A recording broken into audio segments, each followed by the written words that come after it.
A man lies in the dirt, his throat slit, blood pooling around his purple-striped toga. Above him stands his adopted son, dagger still in hand, his face a mask of grief, or so he claims. The crowd in the Senate roars, some in horror, others in approval. This is not just a murder. It is the death of the Roman Republic. But how a single act of betrayal could unravel 500 years of democracy, and what rose from its ashes, is the part history still argues over. The year is 44 BC. The man on the ground is Julius Caesar, dictator of Rome, stabbed 23 times by men he called friends. The man with the dagger is Brutus, his protege, his confidant. The question hanging over Rome is simple. Was this justice, or the beginning of something far darker? To understand how a tiny village on the Tiber River became the ruler of the known world, you have to go back not to kings, not to generals, but to a wooden bridge over a shallow river where one man stood alone against an army. His name was Horatius. In 509 BC, Rome was just a cluster of huts and temples surrounded by enemies. The Etruscans, a powerful people from the north, had come to crush the upstart city. Their army marched toward the only bridge into Rome, the Pons Sublicius. If they crossed, Rome would fall. Horatius, a Roman soldier, ordered his comrades to chop the bridge behind him while he held the enemy back, alone, outnumbered, for as long as it took. The story goes that when the bridge collapsed, Horatius leapt into the river in full armor and swam to safety. Rome was saved. And in that moment, the city learned its first lesson. Survival would demand courage, sacrifice, and a refusal to ever back down. Rome was not born great. It was made great by people who believed in something bigger than themselves. In its early days, Rome was a kingdom ruled by 7 kings. The last one, Tarquin the Proud, was so cruel that the Romans rose up and swore they would never be ruled by a king again. In 509 BC, they created the Roman Republic, a government where power was shared among elected officials.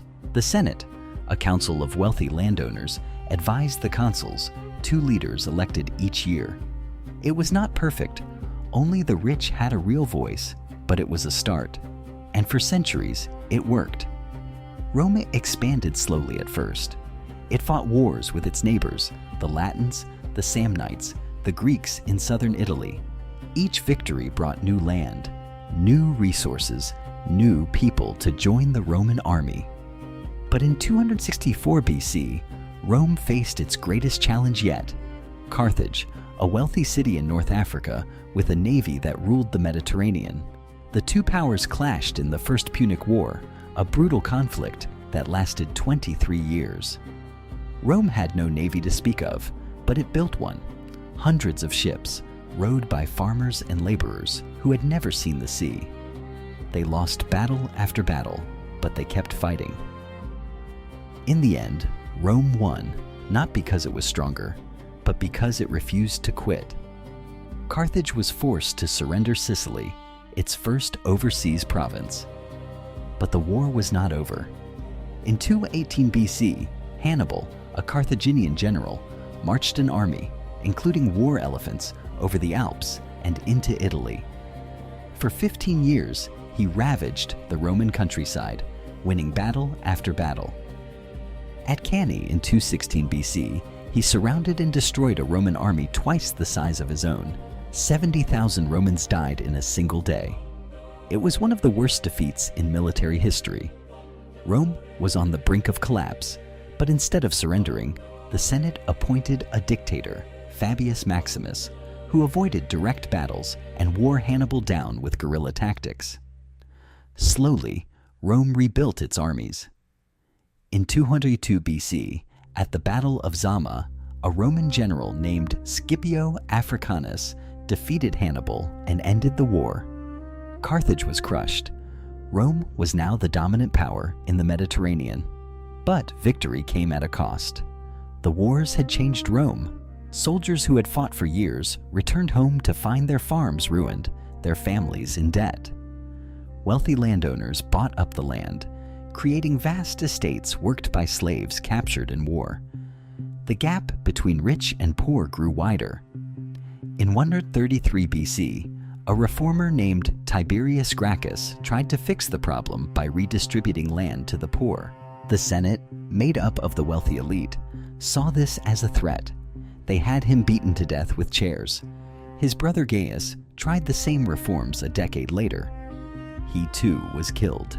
The message was clear. In Rome, power belonged to the few, and they would do anything to keep it. The Republic was cracking. Generals like Marius and Sulla began using their armies to seize power.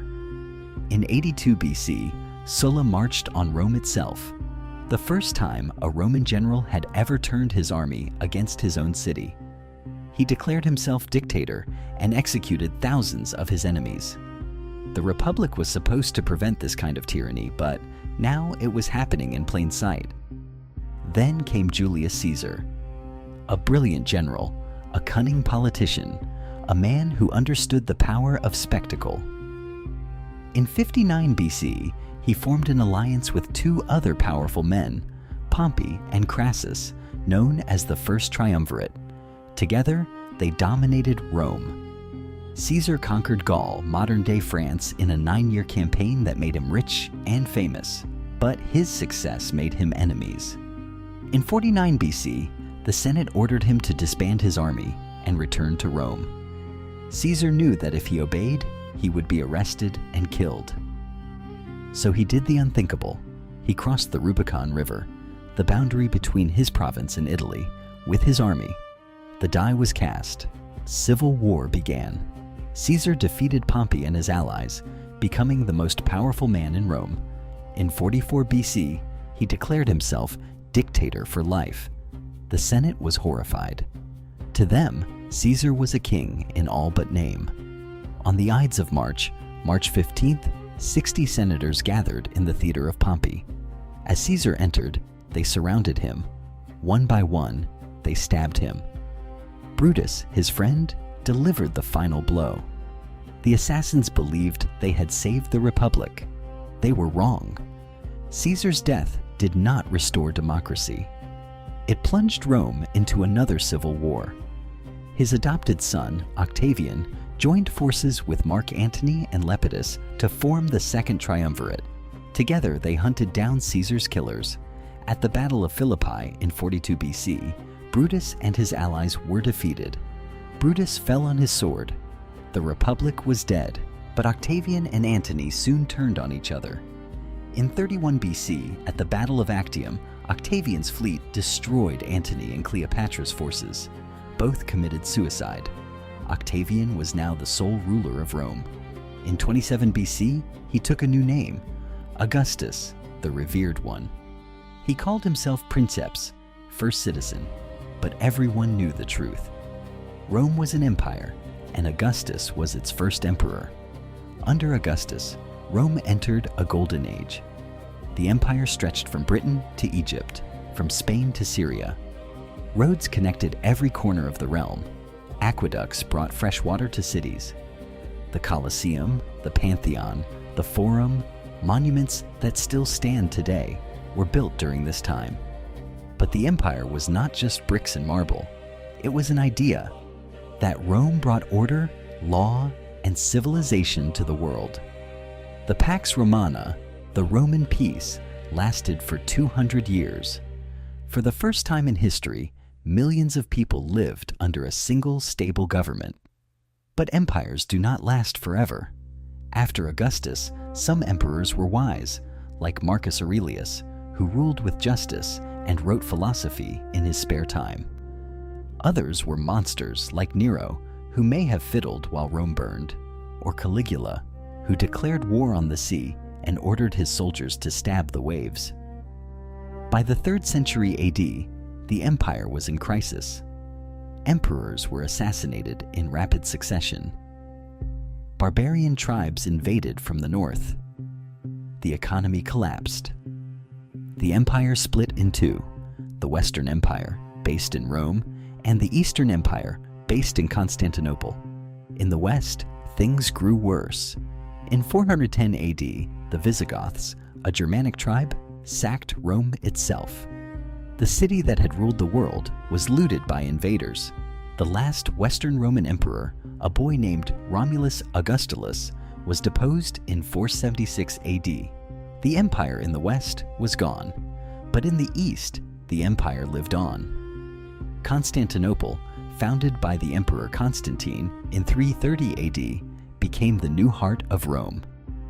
The Eastern Roman Empire, later called the Byzantine Empire, would last for another 1,000 years. It preserved Roman law, Greek philosophy, and Christian theology.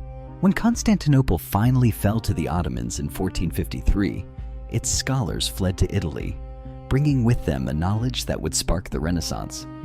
So, why does Rome still matter? Because we live in its shadow.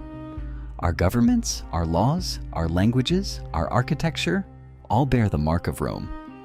The idea of a republic, of checks and balances, of a rule of law that applies to everyone, comes from Rome. The roads we drive on, the aqueducts that bring water to our cities, the arches and domes that grace our buildings, all Roman. Even the calendar we use, the months named after Roman gods and emperors, is a legacy of Rome. But Rome also teaches us something darker, that power corrupts, that empires rise and fall, that no system, no matter how strong, is immune to decay. The Republic collapsed because its leaders put their own interests above the common good. The empire fell because it grew too big, too divided, too weak to defend itself. So what do you think? Was Rome's rise inevitable, or was it a fluke of history? Could it have survived if its leaders had made different choices? Tell me in the comments. And if stories like this one are your thing, subscribe. The next one is already coming.